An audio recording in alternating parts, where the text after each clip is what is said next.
الشیطان الرجیم بسم اللہ الرحمن الرحیم۔ آج سے ہم سورہ نساء سٹارٹ کر رہے ہیں۔ سورہ نساء آیت نمبر 1 کیا ہے کہ اے لوگو اپنے اس رب کا تقوی اختیار کرو جس نے تمہیں ایک جان سے پیدا کیا اور اسی سے اس کا جوڑا بنایا اور ان دونوں سے پھیلا دیے کثیر تعداد میں مرد اور عورتیں، اور تقوی اختیار کرو اس اللہ کا جس کا تم ایک دوسرے کو واسطہ دیتے ہو، اور رحمی رشتوں کا لحاظ رکھو، یقیناً اللہ تعالیٰ تم پر نگران ہے۔ اب معاشرتی جو مسائل ہیں ان کے ضمن میں گفتگو اس بنیادی بات سے شروع کی گئی ہے کہ اپنے خالق اور مالک کا تقوی اختیار کرو اور اسی سے اس کا کہ اے لوگوں اپنے رب کا جس نے تمہیں ایک جان سے پیدا کیا، اس نے تمہیں ایک آدم علیہ السلام سے پیدا کیا اور اسی آدم سے اس کا جوڑا بنایا۔ اب اس سے مراد یہ بھی ہو سکتی ہے کہ این جو ہے آدم ہی سے ان کا جوڑا بنایا، جیسا کہ بعض روایات میں اشارہ بھی ملتا ہے، اور یہ بھی مراد ہو سکتی ہے کہ آدم کی نوح سے ان کا جوڑا بنایا اور ان دونوں سے پھیلا دیے زمین اور آسمان میں کثیر تعداد میں مرد اور عورتیں، اور تقوی اختیار کرو اس اللہ کا جس کا تم ایک دوسرے کو واسطہ دیتے ہو اور رحمی رشتوں میں۔ اب دیکھیں تقوی کی پھر تاکید کی جا رہی ہے۔ اب ایک ہی آیت میں دوسری مرتبہ تقوی کا حکم آیا، فرمایا کہ اس اللہ کا تقوی اختیار کرو جس کا تم ایک دوسرے کو واسطہ دیتے ہو۔ آپ کو معلوم ہے کہ فقیر بھی مانگتا ہے تو اللہ کے نام پر مانگتا ہے، اللہ کے واسطے سے مانگتا ہے، ان میں بھی اللہ کا واسطہ دیا جاتا ہے جو بھی تمدنی جو ہے معاملات ہوتے ہیں۔ تو پھر مزید فرمایا کہ رحمی رشتوں میں بھی کبھی رشتوں کا بھی خیال رکھو، لحاظ رکھو، جیسا کہ ابھی بتایا گیا ہے کہ رحمی رشتوں کا اولین دائرہ بین بھائی جو اپنے والدین کی اولاد ہے، پھر دادا دادی پر جا کر ایک بڑی تعداد پر مشتمل دوسرا دائرہ وجود میں آتا ہے۔ یہ رحمی رشتے ہیں اور انہی رحمی رشتوں کو پھیلاتے جائیے تو کل بنی آدم اور کل بنات ہوا سب ایک ہی نسل سے، ایک ہی باپ اور ایک ہی ماں کی اولاد ہے، یقیناً اللہ تم پر نگران ہے۔ آیت نمبر 2 کیا، اور یتیموں کے مال ان کے حوالے کر دو اور اپنے برے مال کو اچھے مال سے نہ بدلو، اور ان کے مال اپنے مالوں میں شامل کر کے ہڑپ نہ کرو، یقیناً یہ بہت بڑا گناہ ہے۔ اب یتیم کا جو مال ہے، یتیموں کا جو طبقہ ہے وہ معاشرے کے دبے ہوئے طبقات میں سے، دور جاہلیت میں ان کے کوئی حقوق نہیں تھے، ان کے مال ہڑپ کر لیے جاتے تھے اور وہ بہت کمزور تھے، تو اس لیے تاکید کی ہے کہ ان کے مال ان کے حوالے کرو اور اپنے برے مال سے ان کے اچھے مال کو نہ بدلو۔ ایسا ہرگز نہ ہوگا یتیموں کے مال میں سے اچھا لے لیا اور اپنا مال خراب جو ہے وہ اس میں شامل کر دیا، اور ان کے مال اپنے مالوں میں شامل کر کے ہڑپ نہ کرو، یقیناً یہ بہت بڑا گناہ ہے۔ آیت نمبر 3، اگر تمہیں اندیشہ ہو کہ تم یتیم بچیوں میں انصاف نہیں کر سکو گے تو انہیں اپنے نکاح میں نہ لاؤ، بلکہ جو عورتیں تمہیں پسند ہو ان سے نکاح کر لو، 2 2 3 3 اور 4 4 تک۔ اب اس آیت میں جو کیا ہے کہ یتیم بچیوں اور خواتین مراد، یتیم لڑکے تو عمر کی خاص حد تک پہنچنے کے بعد اپنی زندگی جو ہے اپنی مرضی سے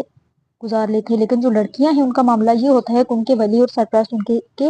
ساتھ نکاح کر لیتے ہیں، اس طرح ان کے مال بھی ان کے قبضے میں آ جاتے ہیں، کیونکہ ان کے پیچھے ان کے حقوق کے معاملے میں کوئی پوچھنے والا نہیں ہوتا۔ اس لیے کہ اگر تم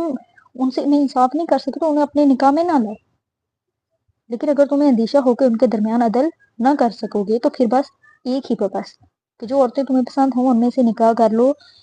2 2 سے 3 3 سے یا 4 4 تک۔ لیکن اگر تمہیں ہے، یعنی اللہ سبحانہ و تعالیٰ نے اجازت دی ہے کہ 2 2 3 3 4 4 عورتوں سے نکاح کر لو، لیکن اس کی لازم شرط یہ ہے کہ ان کے درمیان عدل کرو، لیکن اگر تم اس پورا نہیں اتر سکتے، عدل نہیں کر سکتے، تو پھر ایک پر ہی بس کرو، یا وہ عورتیں جو تمہاری ملک یمین ہوں، یعنی وہ عورتیں جو جنگوں میں گرفتار ہو کر آئیں اور حکومت کی طرف سے لوگوں میں تقسیم کر دی جائیں، وہ ایک علیحدہ معاملہ ہے، ان کی تعداد پر کوئی وہ نہیں ہے، تحدید نہیں، یہ اس سے قریب تر ہے کہ تم ایک ہی طرف کو نہ جھک پڑو کہ بس ایک ہی بیوی کی طرف میلان ہے اور دوسری معلق ہو کر رہ گئی کہ نہ وہ شور والی ہے نہ آزاد ہے کہ کوئی اور نکاح کریں۔ اس لیے کیا ہے کہ اس صورت میں اگر عدل نہ کر سکو تو ایک پر ہی اکتفا کر لو۔ آیت نمبر 4 ہے، عورتوں کو ان کے مہر خوش دلی کے ساتھ دیا کرو، پھر اگر وہ خود اپنی رضامندی میں سے اس میں سے کوئی چیز تمہیں چھوڑ دیں تو تم اس کو کھاؤ مزے سے خوشگواری کے ساتھ۔ عورتوں کے مہر جو ہے وہ جرمانہ یا جو ہے احسان سمجھ کے نہ دیا کرو، بلکہ فرض جانتے ہوئے ادا کرو۔ لیکن اگر وہ اپنی رضامندی سے جو مہر ان نے مقرر کیا ہے ادا نہیں کی، وہ معاف کر دیتی تو اس میں کوئی حرج نہیں۔ آیت نمبر 5 ہے، اور مت پکڑا دو نہ سمجھو کو اپنے وہ مال جن کو اللہ نے تمہارے ذریعے ان کا ذریعہ بنایا، اور ہاں انہیں اس میں سے ہی کھلاتے اور پہناتے رہو، اور ان سے بات کیا کرو اچھے انداز میں، کہ جو یتیم ہیں نہ سمجھ ہوں جب تو اس ٹائم ان کو ان کے مال حوالے نہ کر دیں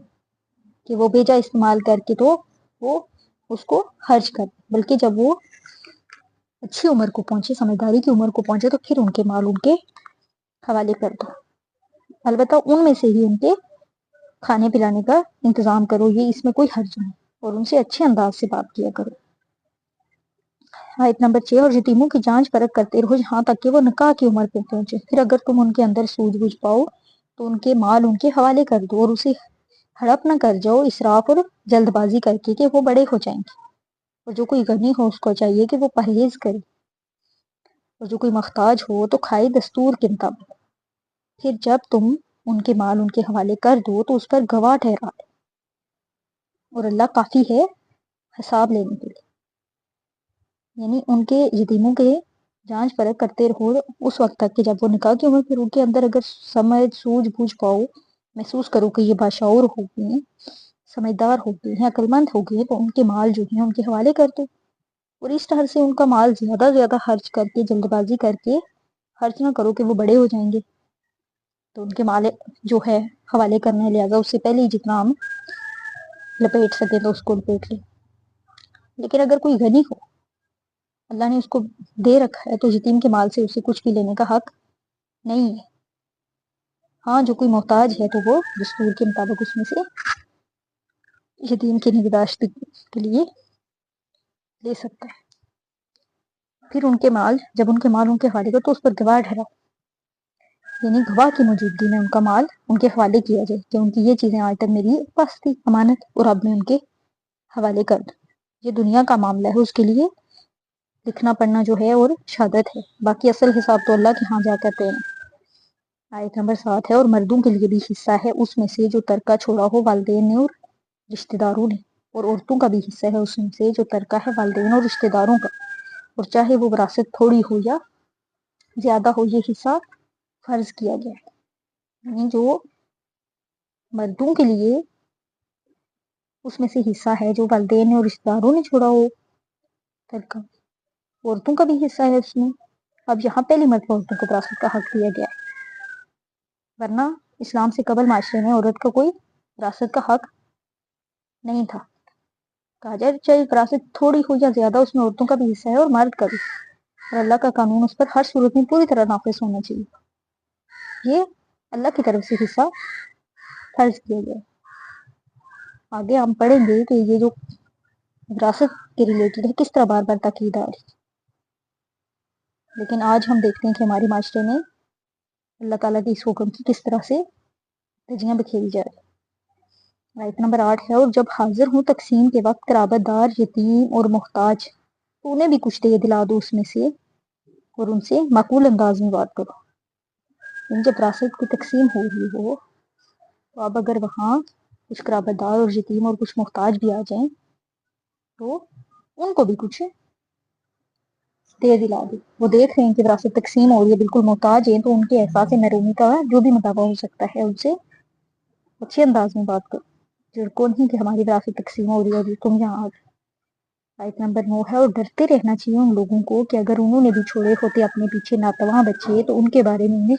کیسے کیسے اندیشے ہوتے، تو انہیں چاہیے کہ اللہ کا تقویٰ اختیار کریں اور سیدھی سیدھی بات کریں۔ ان لوگوں سے ڈرو، اگر ان لوگوں کو کہ اگر انہوں نے بھی چھوڑے ہوتے اپنے پیچھے اس طرح کے چھوٹے بچے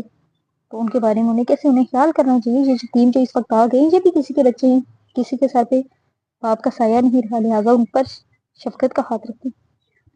آیت نمبر 10 ہے یقیناً وہ لوگ جو یتیموں کا مال ہڑپ کرتے ہیں ناحق تو وہ اپنے پیٹوں میں آگ بھر رہے ہیں, وہ عنقریب بھڑکتی آگ میں داخل ہوں گے. اندر کی آگ تو وہ خود اپنے پیٹوں میں ڈال رہے ہیں, خود بھی دوزخ کی جو ہے بھڑکتی آگ میں ڈال دیے جائیں گے. گویا ایک آگ ان کے اندر ہوگی اور ایک وسیع اور عریض جو ہے آگ ان کے باہر ہوگی. اب یہ 10 آیات جو ہیں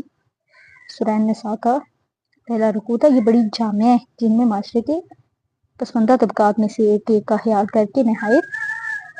باریک بینی اور حکمت کے ساتھ احکامات دیے گئے, کیسے ان کے سلوک کرنا ہے, کیسے رہنا ہے, ان کے مالوں کو کیسے خرچ کرنا ہے, اس طرح سے کرنا ہے. سورۃ النساء کا یہ پہلا رکوع کمپلیٹ ہوتا ہے.